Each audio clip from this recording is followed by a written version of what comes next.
I did that well. You did. I've seen you do it so many times. 1, 2, 3. We are starting. This is the first episode of A Signifier podcast. That's the name. Okay, I like it. That? Did you do that one? I am your what is it? Ghostwriter. Ghostwriter. Or like Yes, that's the. I've helped you come up with everything. Oh shit! I can't show your socks. No, well, whatever. We're gonna cut it out. We'll cut it out. I was trying not to show my socks or the fact that I'm wearing shorts with a hoodie, and my knees are really ashy. But it's okay, because you love me still.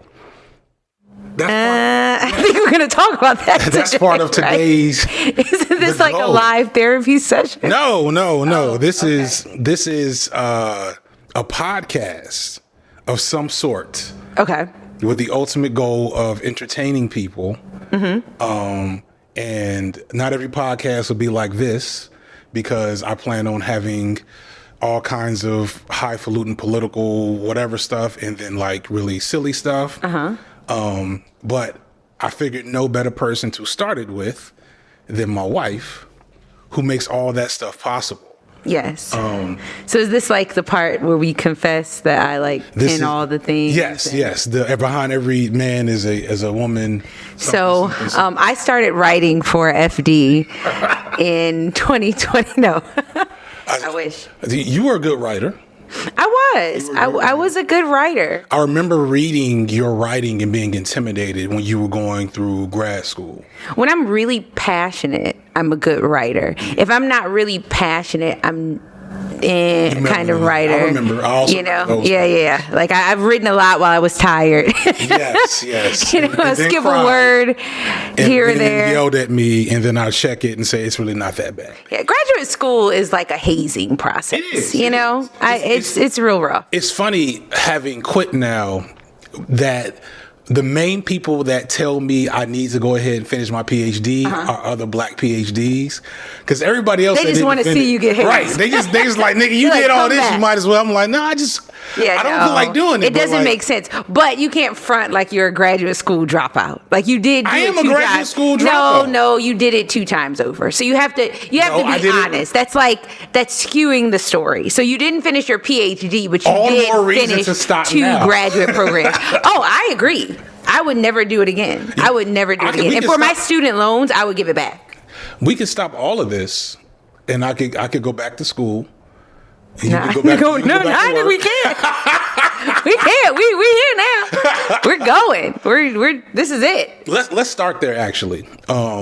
With because I think I get enough comments whenever you like kind of like pop up, which I haven't hit you, but.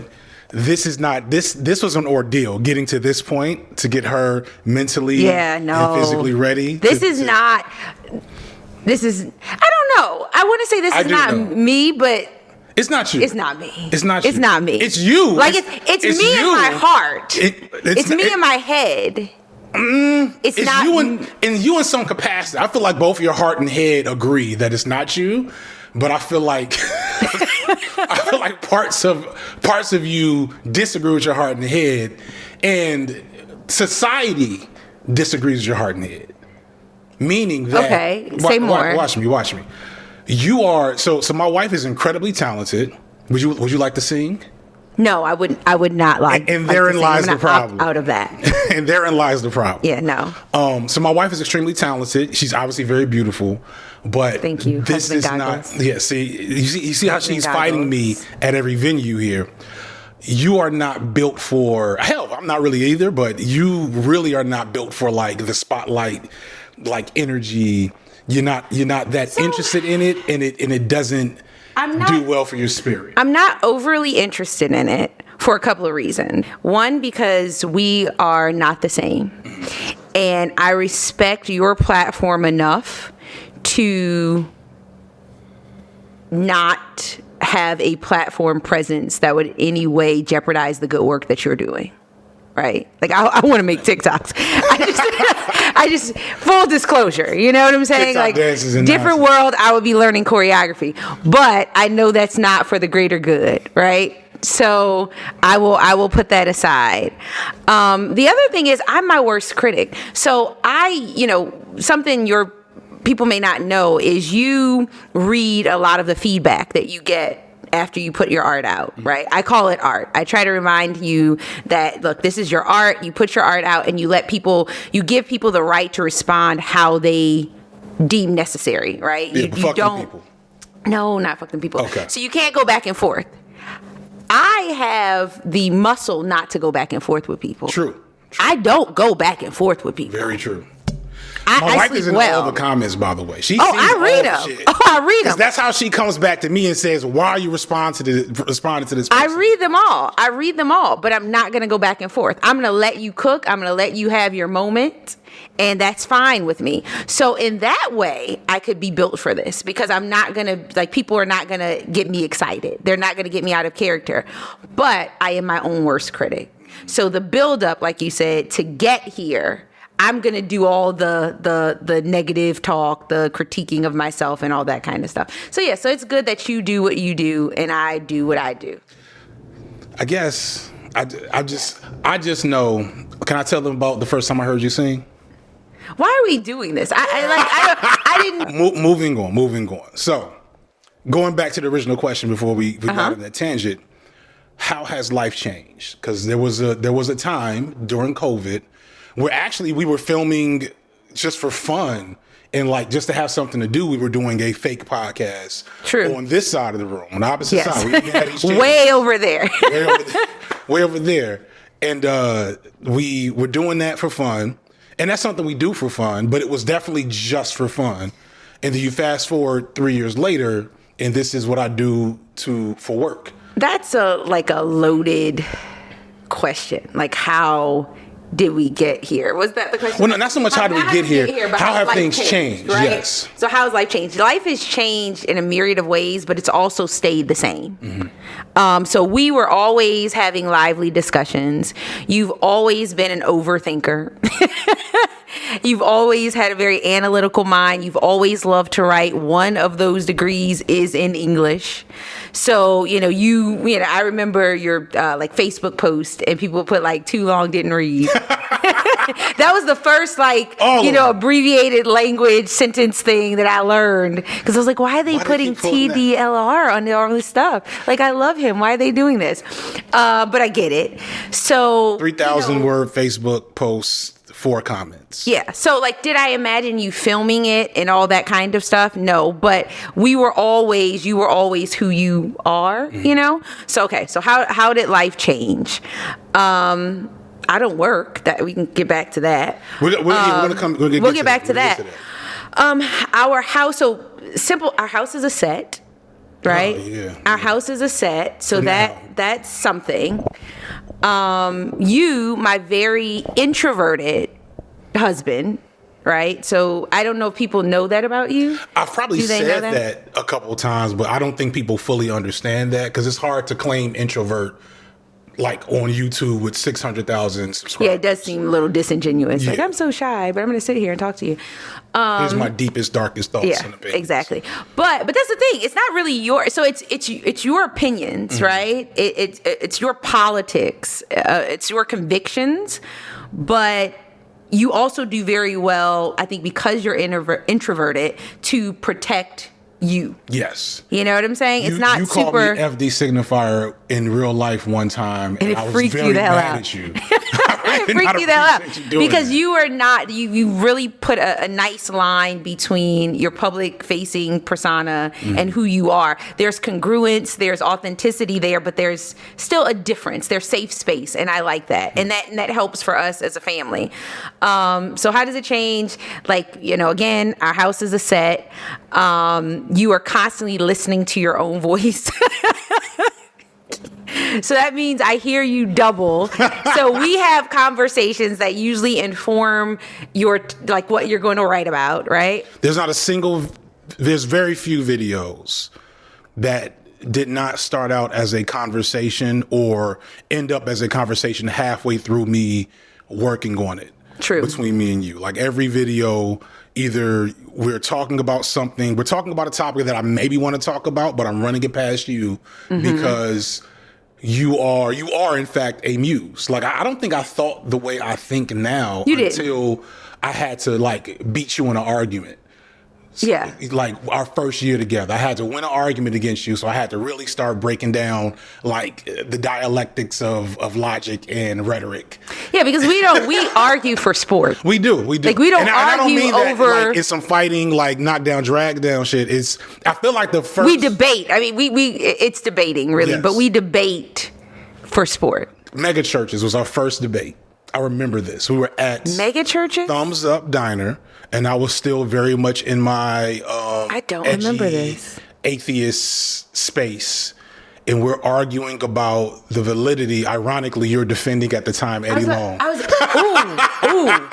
Let's now this is like 08. This is like 08. No, let's just edit that. Yeah, because I definitely wasn't defending him. I was probably like defending the church. You're defending the concept. Yes, and that was obviously pre any scandal, all that kind of stuff. It's 2008-ish. Yeah, you got to clarify. Oh no, this is probably like 2005. In fact. Oh, it had to be. Yeah, it definitely wasn't 2000. I think 2008 he had a scandal. Darn near married. Yeah. This was.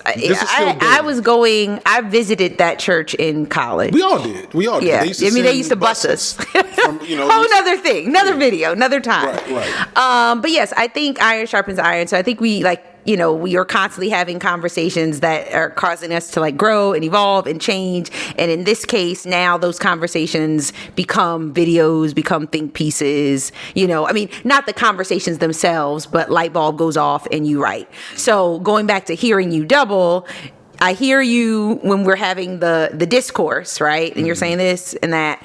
And then I hear you playing the video with you making said points all around the house 24/7. So that is something. And then you're a public figure. Yeah. Like, that's probably the most explicit change is once every 3 times we leave the house, somebody's going to recognize me.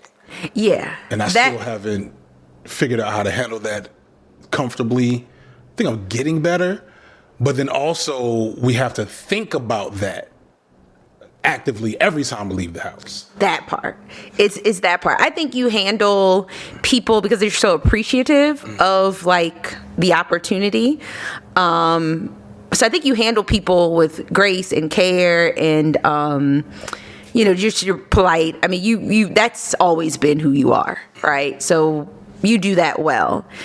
But the idea that people are looking at us, the idea that people may be developing, we talk a lot about these parasocial relationships that they have with you and how that spills over to us and our children. I'm really afraid of people thinking that we're like perfect, right? Is that a rational thing? I think it is. I think it's rational just because of the way. You've seen how people respond to me in real life. You've seen the comments. I've read you some of the emails I've gotten from people, the good ones, some of the bad ones, most of the good ones, and it's always a little overwhelming because it's like I'm just a dude that. Well, I'd probably still be doing this on Facebook for free. I'm not such a guy for that level of adulation. And that's the thing. So I want people to celebrate you because I think you deserve it because you work hard. I like when people come up and they share, what video, what moment touched them and why they're such a fan. I think that's appropriate. I deeply value that. I like to see you, even though I know it makes you uncomfortable because you are so introverted. I kind of like, I have come to appreciate people making you uncomfortable in that way because otherwise you won't stop to really appreciate the work you've done. So I appreciate that. But I also want to make sure people still honor and respect and understand you're human, respect your humanity and understand. And so that is something in this world of cancel culture and whatever. That's why I say I don't want people to think we're perfect. I want people. It's too late. Exactly. But I want people to know that we're still the same. And so that has been a big life change. My deepest, darkest fear, once this is posted, is to get the, what's the brother's name? Him and his wife be together all the time in his stuff. Fatima, fire. He's Toby Ngwiwe. Oh, they're good. What's wrong with them? Oh my God! Don't say that. See, you already about to get us in trouble. According to the internet, he hates his wife. Like that's just what? See, that's ridiculous. That's ridiculous. I was nervous for a second. I was like, what happened? No. They've had a couple of interviews, and I won't front. The interviews don't give off the best energy, but it's work, and that's the thing. It's work. It's work. So like, okay, so we are talking to y'all, right? And I'm in. This is FD. I don't know what I call you, but this is his.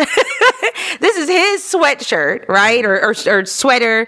I have yoga pants that you can't see. Like, we're raw,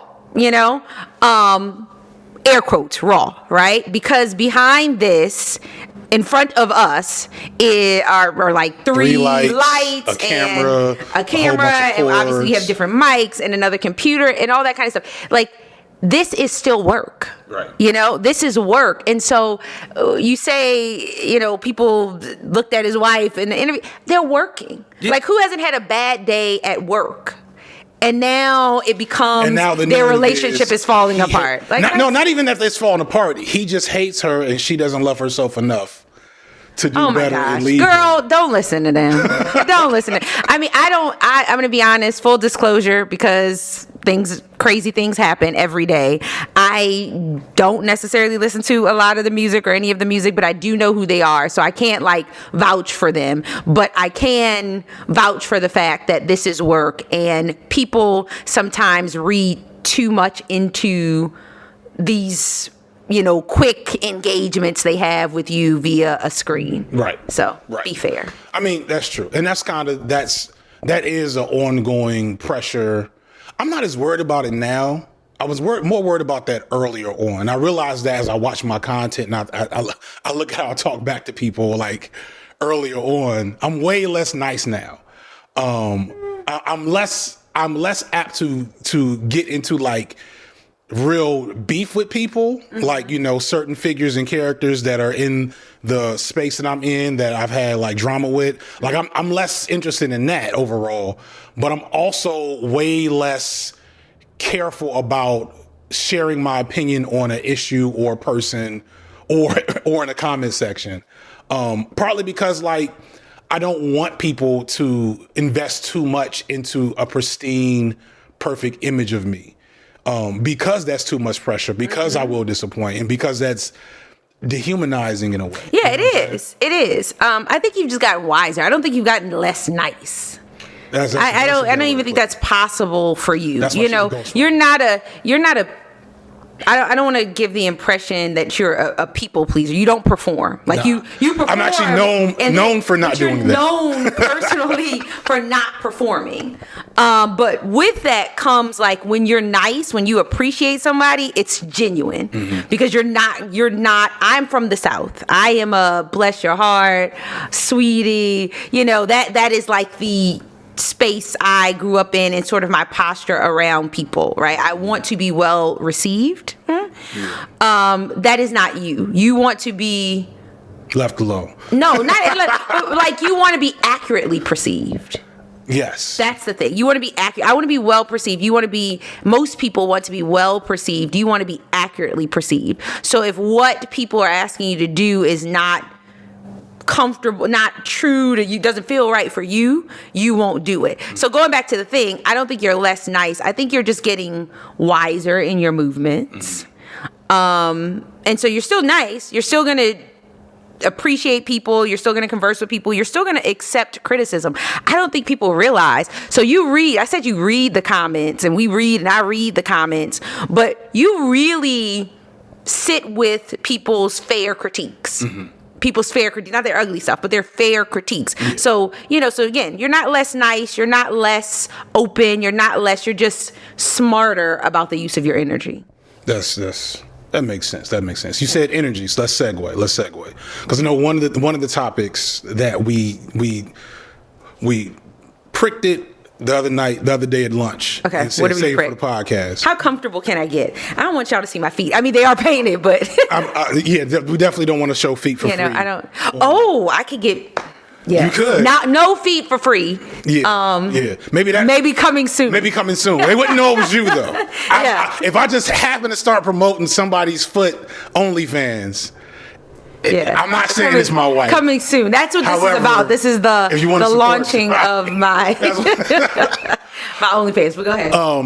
What was I saying? You were saying we we pricked that. I'm just long tangent to say, along with how things change. So you touched on the fact that you no longer work, and one of the topics involving you, but also me, is always around the gender wars dynamics that are always on social media and the manosphere and their adjacent folks, and so it's curiosity and confusion about what some dude posted. I can't because I went, I always go searching.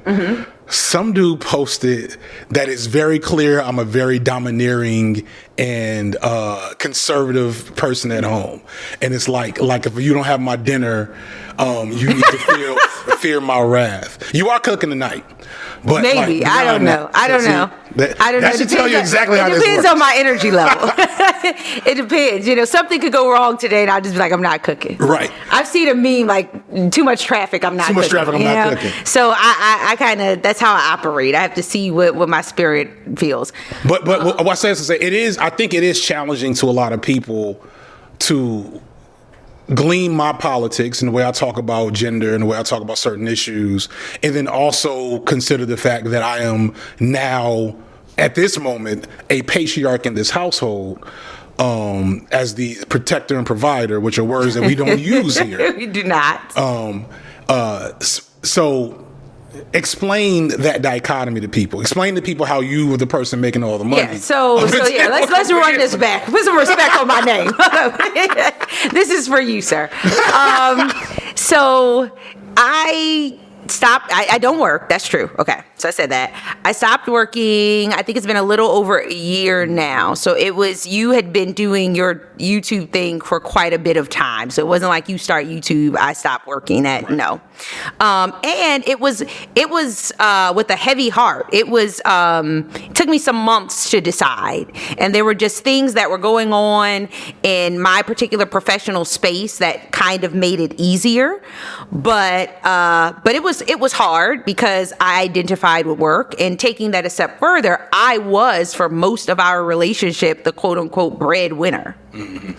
And so it was kind of in me because the precedent was there that if I didn't work, we didn't eat. That makes sense. Let's not go that far. You always say that. Yeah. I mean, no, that's not true. It's not true. There go to fight right there. It's not true. It's not true. But I come from, my mother worked. The women around me worked. My mother has an advanced degree. Several women in my family do. Not to say that adds any value to you or takes anything away. But I just want to make clear that I did not come from a space where me not working was expected. Yeah. That wasn't even on the table. It wasn't on the table. I didn't come into our marriage or our relationship because we also dated. This is going to ruffle a whole lot of people's feathers. We dated for how many years before we got married? Like 7? 6, something like that, because I think that's not a thing. It's like, girl, if in 3 months or something. Well, yeah, But either way, like it was not an expectation. Yeah. And Ian makes 6 figures. He was a teacher when we met. Yeah. Or when we. And that was the thing. You understood. Now there's complexity to this, right? And we'll do this more when we get to this is a preview of whenever I do this gender wars video. Okay. Just by the way, we don't got to get into every aspect of it, but I wanted to. But the bottom line is, but I have to say, I want to say that we get in where we have learned to complement each other's strengths and weaknesses and fill gaps where they need to be filled. Yeah. Okay, so you are not domineering. I can be very traditional in a sense, but I can be very, very transgressive to what people would expect from, a wife. We ebb and we flow and we do what's necessary. We don't have hard defined gender roles or even posturing in that way in our relationship. I will take out trash if the trash needs to go out. That's just always how we've moved. We have a very egalitarian household, and I think that is going to confuse people. And it's funny because even how so though? Because people are stupid. I think people. I mean, like, to bear my opinion on what I see about gender relationships online. 80% of it is stupid as shit. It's just people that clearly have never had functioning adult relationships running their mouths about things they don't really understand and are not good at. That's what it comes down. That's my perspective. I would agree. It sounds cliche to like do the work, be whole. Nobody's gonna make you whole. Like work on yourself, then the person will come. It sounds like it. You want to roll your eyes, but it's so true. So I was not the like, I want to get married, want to have kids girl. Right. Drag me if you will. It's my truth. I didn't, that wasn't her. I wanted to, get the job of my dreams. Job of your dreams. That's a whole other issue. But I wanted to get the job of my dreams. I wanted to jet set across the country. I wanted to travel internationally as much as possible and make friends and have wonderful conversations and great coffee along the way. Like that was the life I had for myself. I met you and I was like, okay, it's okay. You kind of like that. I did. Like, this is kind of nice. I did. We here. Yeah. Like let's be clear. We were married for like shit. I don't know, like a couple of years before kids. 11 years? No, 11 years before YouTube. Oh yeah, we've been married. We've been in this. We don't have a baby marriage. Yeah. This we not new to this. Together 20 years. Did we realize? Yeah. So I mean, this is. But no. So I want to say though, is like as you described yourself, you are in that. This is why I say it's stupid. Both of us are complex and maybe dichotomous, or paradoxical, because you are a woman that has essentially ran companies, right?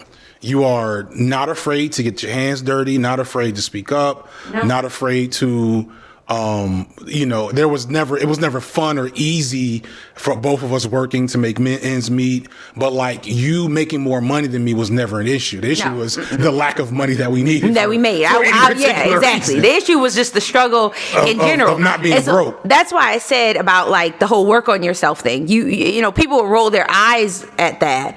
But like, because I was so intent on my personal positioning, right? And working on myself, having unrealistic expectations of you to carry me or provide or protect or whatever. Like I just, that wasn't on my radar. That really wasn't on my radar. It's funny that came up maybe for like 5 seconds right before YouTube popped off.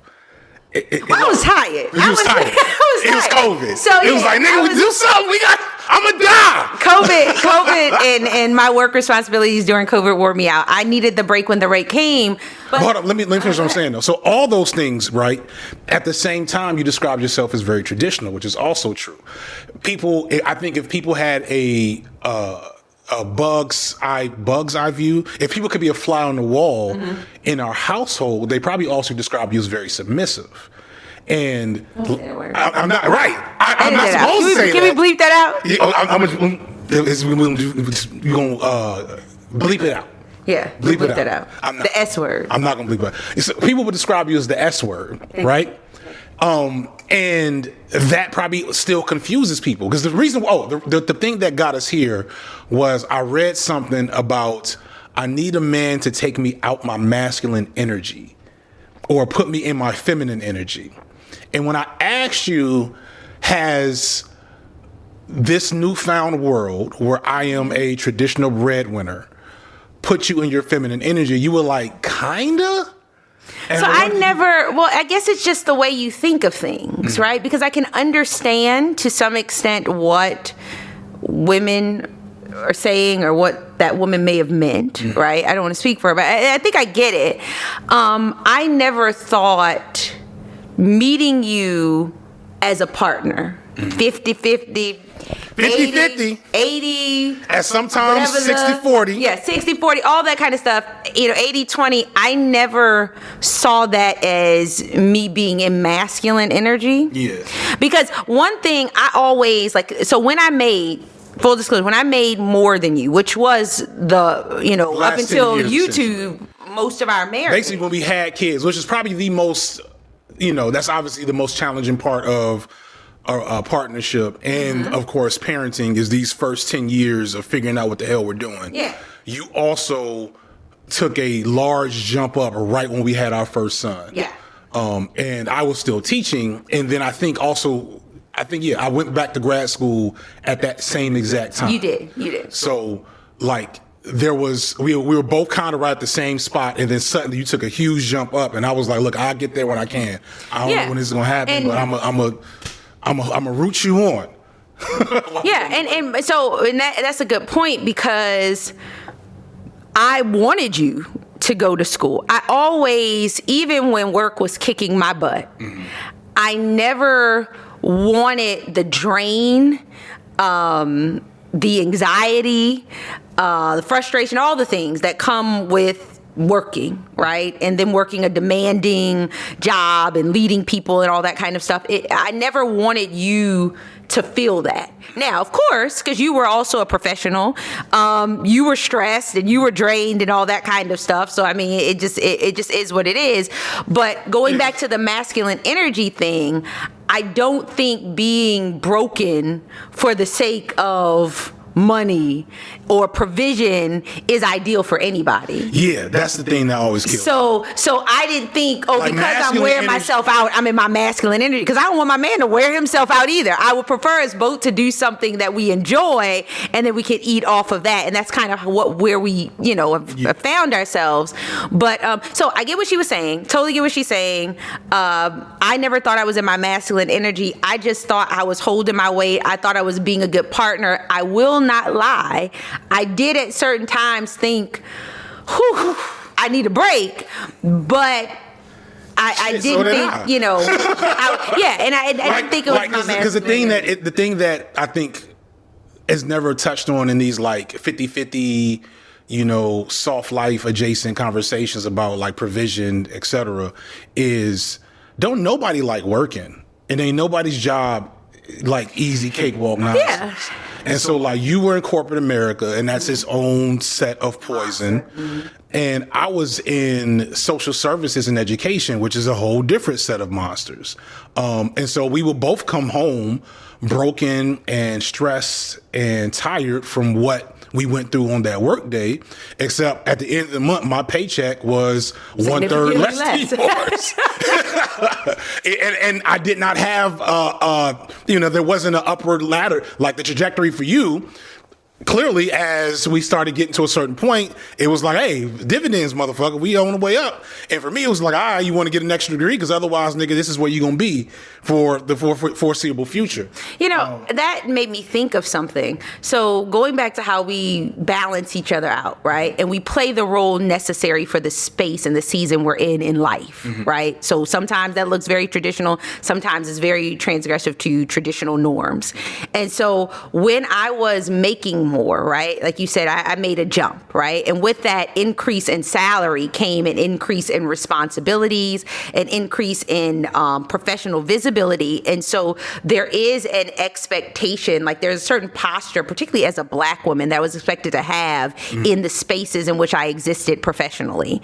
And that was a lot. I was winning professionally when at the start of like Olivia Pope's Scandal. Yeah, when Scandal. Oh, Scandal got you at least an extra $10K on your. It really did. So thank you for that. Thank you for that. Shout out to. But it also meant that people thought I was going to wear amazing jackets and fix everything, and so amazing coats and just fix. So I would come into spaces and be like, okay, fix, and I'd be like, that's not how it happens. And so with that came a lot of stress. I did have to be a lot of very assertive. I'm comfortable in that space, but I had to push and make demands and be disliked at times, a lot of times. And so, I think a lot of women, I'm going to say, would deem that sort of being in a masculine energy type space. And so when I came home, what I had from you, while you may have not matched me financially, is I had the ability then to turn that off and, and like be more traditionally soft when needed, and then you could turn it up in the house. So that way I didn't have to feel like I was doing that performance at all times. And so I think that's what she's saying, which is like, take me out of my masculine energy. It's like, I don't want to perform strong all the time, but I don't think that's if that was the gist of it, I think that would be very fair. I think what it mostly comes down to is there's a combination of, I guess we will get into some of the gender war shit a little bit. There's this desire for these very traditional frameworks of partnering by both black men and black women that just don't exist. They barely exist for white people, right? Like, they barely exist for white people, but they definitely don't exist for black people. And I think people that are actually in relationships know this. I think people that have like a lot of experience in functional relationships know this. They know that very few people have a job where the other person doesn't have to work, right? Mm-hmm. The stay-at-home girlfriend aesthetic was a thing for a second on TikTok. Yeah, and I mean, we can talk about that. The whole, like, I appreciate the financial freedom that we are still working to achieve. Right. I don't want to lie to y'all. Yeah. It ain't just, balling, Yeah. But, so I appreciate the space that we're in. I know it's a privileged space, but it also comes, I think some women are not as transparent as maybe they could be about the ups and downs of that. And the thing about, like, the whole gender wars thing, the thing that I knew, right? So when you're dating, I, knew, FD, but I knew other guys who were very different in how I grew up in the church. Whole nother thing. I grew up Muslim for those. He grew up Muslim. That's an interesting thing. Yeah. So we have and by the time I met you, I was more agnostic. I was more agnostic. Yeah, than anything. And so anyway, what I'm trying to say is I was around men who could offer different things is the bottom line. And the calculation, the assessment, the things I said was like, just like I didn't like to perform all the time at work, did I want to perform at home, right? Like, I'm a very realistic, very practical person when it comes to relationships on a lot of fronts. I have my emotional times, but I knew that if I expected my partner to do A, B, and C without fail. I had very rigid expectations. I always wanted you to take up the trash. I always wanted you to do whatever, right? Then I was going to have to balance that in a very specific way. And ultimately, I was going to imprison myself. And that was just my thing. I wanted to be able to learn, grow, explore, change, be all facets of who I am. And I knew I wasn't going to be able to do that if I locked my partner into showing up one way with me. So I think there's some validity what you're saying, like what, is real when it comes to black love, black relationships, and all that kind of stuff, and people just not understanding reality. But I also think the other thing people don't understand, women don't understand, is those men are out there, women or men, those women are out there, It's just, do you want to just be one thing to a person that you're trying to be with for any amount of time? Does that make sense? That makes perfect sense. And the answer is no, which is why nobody's actually doing that. Like, very few people are actually doing the super traditional thing in their real personal lives. I agree. I think there may have some of it, but it ebbs and flows maybe, but there's definitely what's the word I want to use? Side effects, break times. We're one of the few people we know that's not polyamorous. Ooh, that's a whole nother podcast. If you guys want me to come back, just put it in the comments. You want to talk about like traditional? We come off real traditional in the fact that we ain't fucking nobody else. Yeah.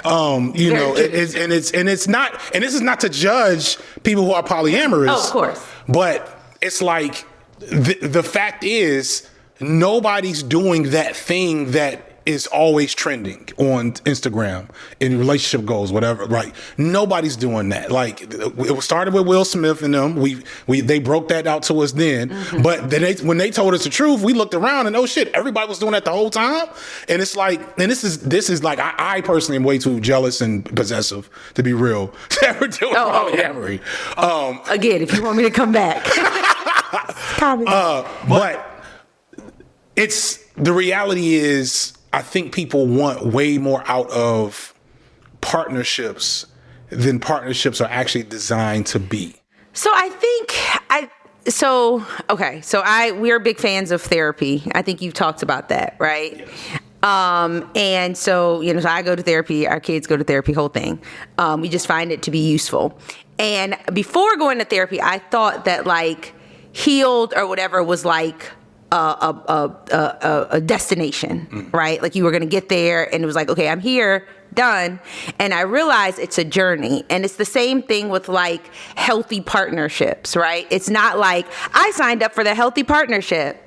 Right. And then it'll be delivered on this day. And it's just, we're healthy forever. Yes. You know what I'm saying? Nothing's going to change. What was the analogy I used? We were in the middle of an argument, in fact, and I felt like this is a bar. I need to share this at some point in time. I probably won. You are AJ 3.0 or 3.7. Yeah. Like a healthy relationship is a relationship that's continuing to evolve. Yeah. People think that a partnership is like a parallel line, right? Exactly. And you have two parallel lines and they're perpetually going in the same direction at all times. But the reality is that we've been together for going on 20 years between dating and marriage. And the person you met when I was 21 and you were 19. Totally different people. Totally different people. 41 and 38, 39. How old are you? Oh, me. 38. How are you 38? I'm 38. Because you get. I'll be 39. It's the space between my birthday and your birthday that we're only 2 years apart. Mm-hmm. My bad.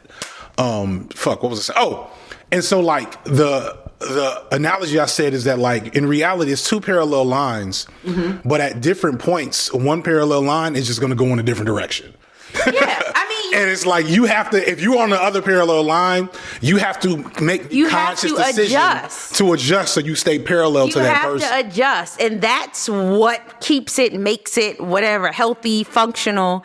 And so going back to like those rigid gender roles and positions, like it's impractical. Yeah. It's impractical. It's improbable. It's not what you want. It's really not what you want. Instead of gender roles, you want to be able to change, to evolve. Yeah, instead of gender roles, it just needs to be love roles for you.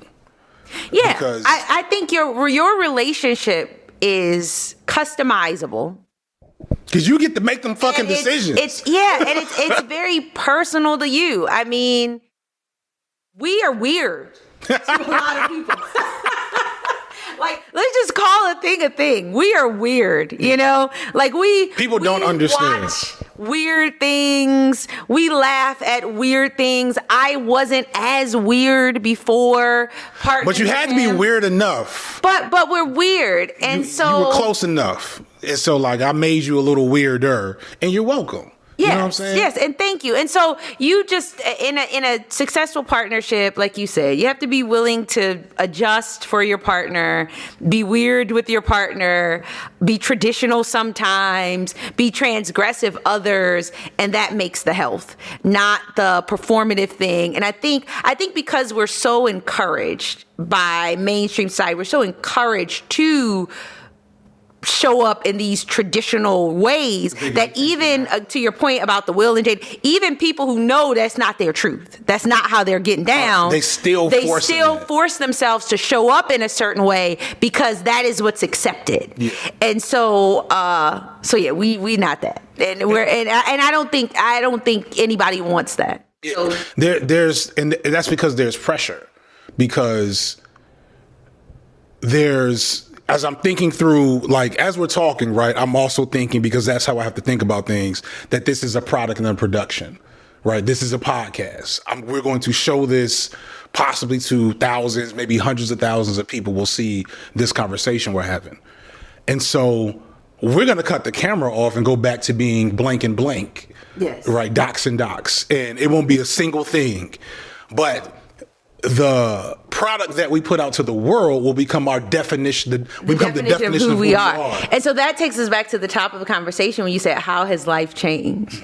And I was talking about you being recognized and you being a public figure and people and not wanting people to think you're perfect or we're perfect by proxy and wanting people to honor and appreciate and celebrate your work and have exchanges with you that are healthy, but also like wanting people to understand that we're like human and you're human and you're sharing what you've learned as you go.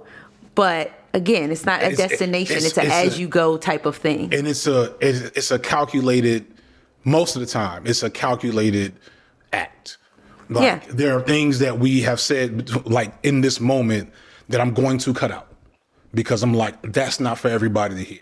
Right. What are you gonna cut out? I don't know yet. I got to go back and listen to it. You always you transgress. You like if I get canceled. I was trying to be like as politically correct as possible. Don't even say that. See, like cut that out. You're in the business of cutting stuff. Then it's gonna look even weirder. I need to. We'll figure it out. Okay. We'll figure it out in post. Whatever. I'll fix that. Have you ever had?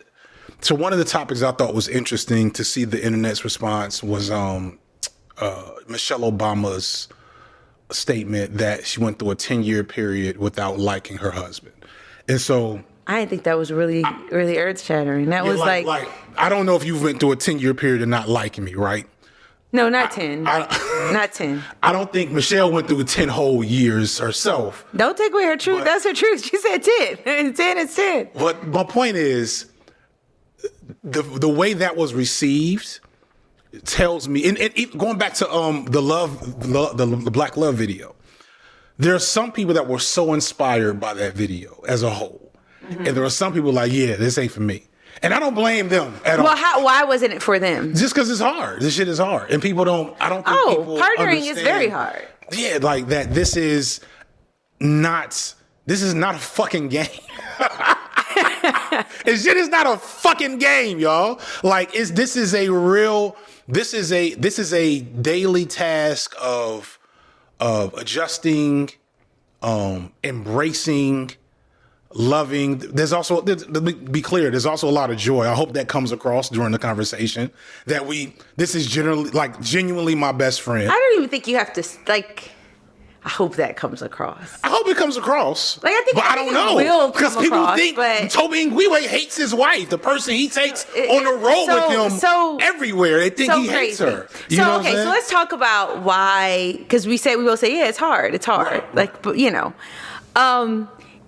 anything, like partnering stretches you. That's the hard. Yeah. Because I think the hard is not fussing, arguing, toxic stuff, right? I would never, that's not the hard. I don't want people to excuse that kind of behavior and think, well, that's the hard. It's about, being in a relationship. Like the hard is the... No, real quick, on a scale of 1 to 10, in terms of compared to other people, how often do you think we argue on a scale of 1 to 10?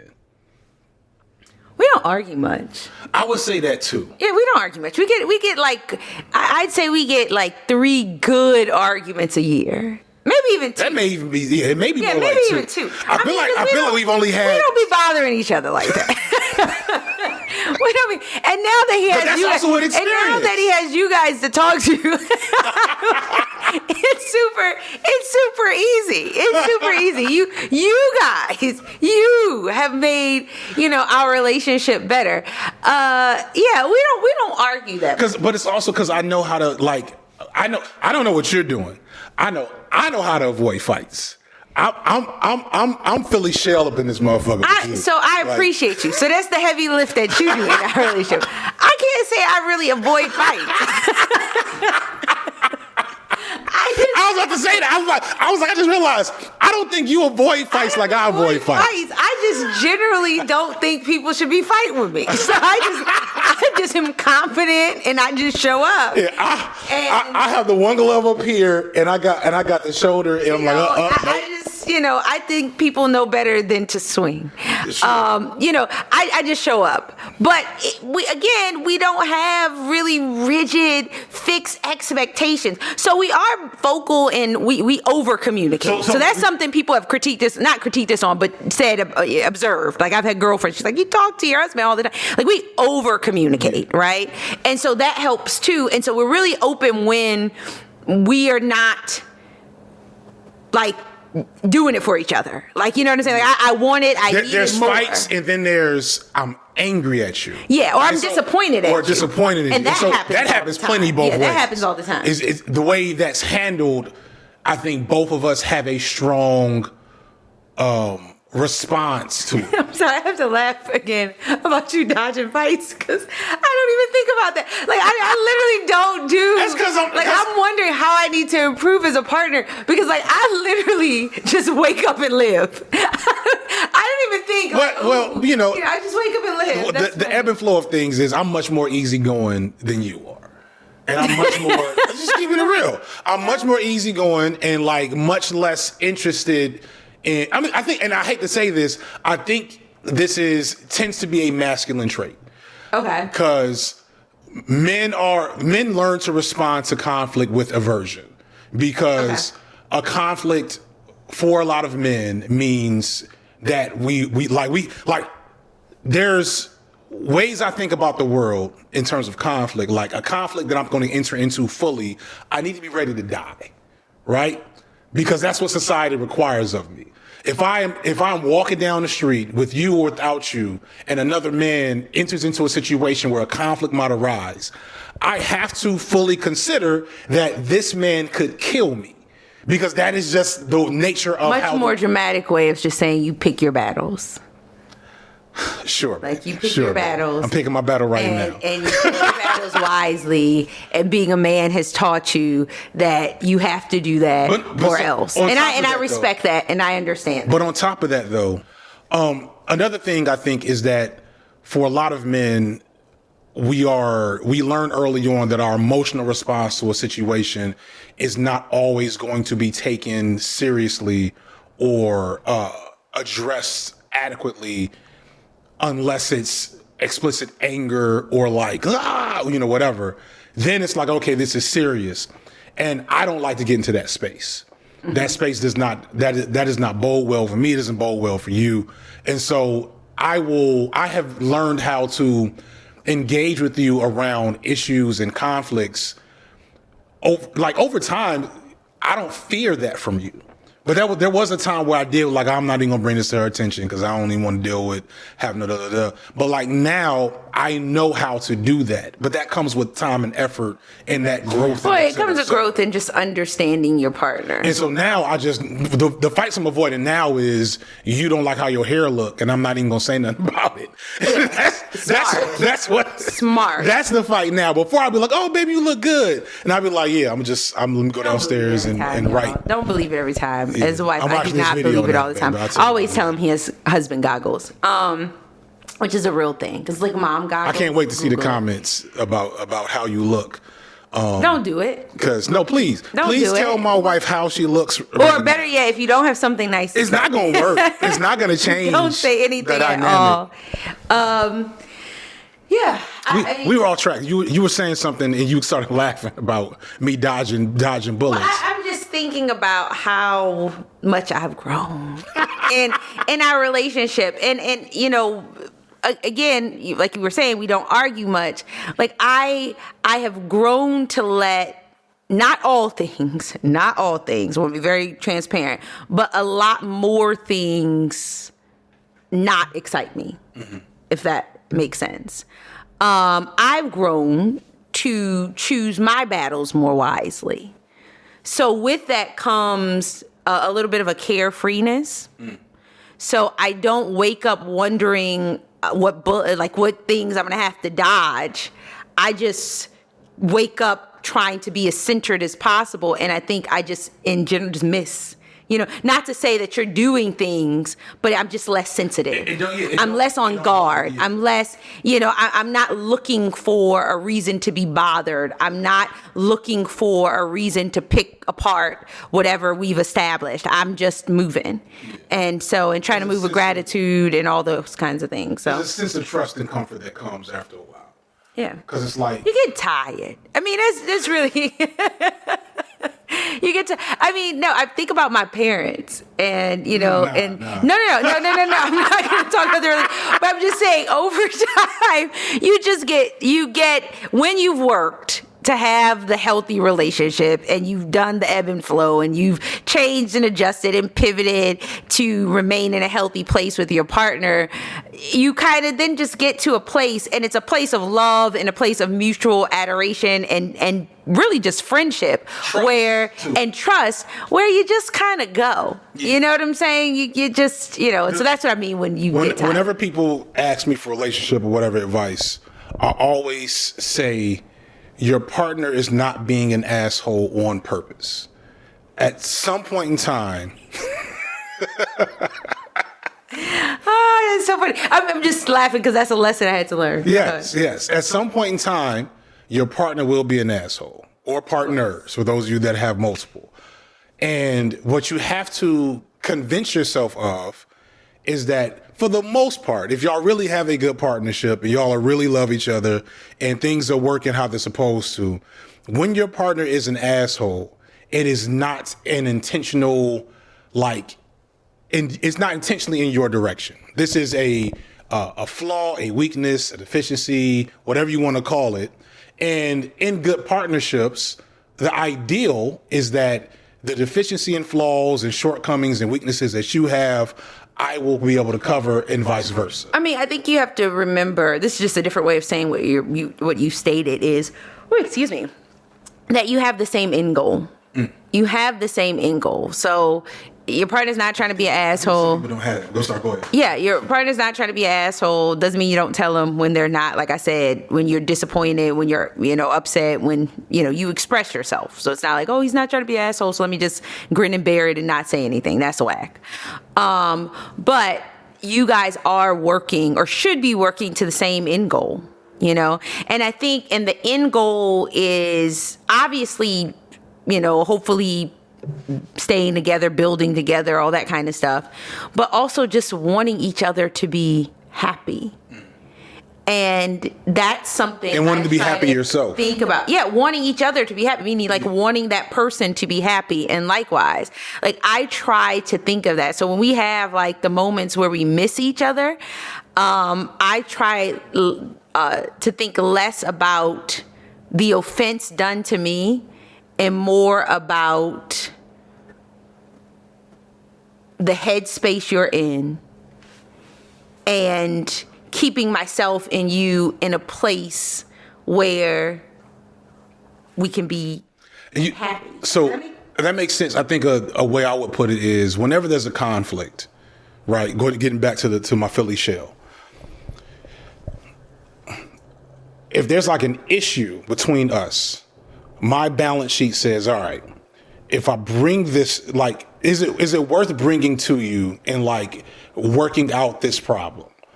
And that decision is based on how much control you seem to have over it, right? So it's if the problem is our finances, which it's been at different times, right? I'm not about to fight you about it. We both working as hard as we can. I'll fight it. Yeah, but no, that's true. We both working as hard as we can. The money we have is limited. I'm not about to stress myself and you out about the way this money gonna go, right? But if it's a difference in how we want to address one of our kids, if it's a difference in how you're responding to a certain stimulus in the house, if it's a way you're responding and how that's making me feel, even then I'm okay, is her response based on her not understanding how this makes me feel or her not understanding how she's coming off? Or is this her anxiety? You know what I'm saying? Is this her response to her trauma that she's still unpacking?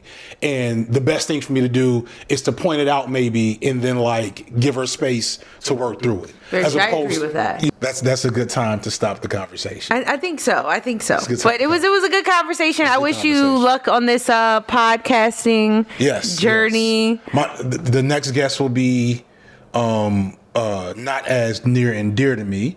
But it'll be they get better from here, folks. I don't think it does. This is the That's bottom. Why I to start with you. This is the bottom rung. Oh, don't do that. You don't keep do that. Keep coming back. It'll get better. Well, it definitely won't look like this. I don't know where I'm gonna be. God, Lord. You know what? Maybe that can become like the Usher. Watch this. No. I'm cutting all the moments of negative self talk. I'm cutting out. That's definitely not going in the video. Mommy, guys, it's a thing. It's a thing. But I appreciate it, and it's been fun. Yes, it has been fun. I don't have all the other parts that I don't even, because I don't listen to podcasts enough. Do they have like a salutation like a thing? I don't know. We used to once upon a time, but I don't feel like doing that shit. That's I don't even want. In your long form content, you say peace, right? So you can't do peace again? No, because that's like me. That's like my shits. But this is you too. No, but this is me and another person. We'll brainstorm that out. Either way, I guess I'll still say peace and blessings because that's what I would normally say. That's an authentic element of FD Signifier and my real and Docs, as I am a peace and blessings type of guy when it's time to leave. Yeah. But yeah, that's it. Thank y'all for listening. These will not be a regular occurrence. These will happen when I get them done, but they will always be good, just as good as this one. What? Point at the camera. It will always be. Stop, not you. Oh, I thought you said point at the camera. No, I was point. Bye, y'all. Thank you for listening. Peace and blessings. Bye.